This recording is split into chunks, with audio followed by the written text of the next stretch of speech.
64,000 pages, piquing the interest of historians and everyday Americans alike. The man behind the gun that killed President John F. Kennedy in November 1963, Lee Harvey Oswald, who we've known for years had visited both Cuban and Russian embassies in Mexico City, and who we now know had been monitored by the CIA. The CIA denied for years knowing anything about Lee Harvey Oswald or following him in any way or opening his mail.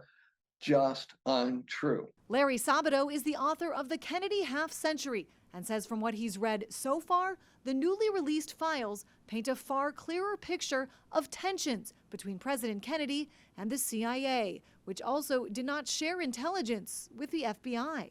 Neither organization told the other what they knew, and most important of all, they didn't notify the Secret Service. Imagine if the Secret Service had known he was working in the Texas School Book Depository building. I kind of think the route would have been changed. The new files include this letter from a Sergei Sornino, who wrote that in July of 1963, he warned an official in London and then others in the United States about Oswald's plan to kill Kennedy.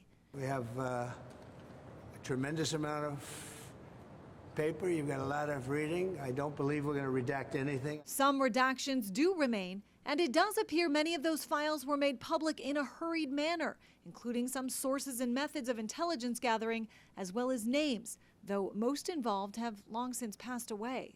We've also found things they shouldn't have released, like social security numbers. That's forbidden by law, but sure enough, they're in there. These are by no means all of the files. Some do remain classified, including about 2,400 pages the FBI said last month it had just discovered.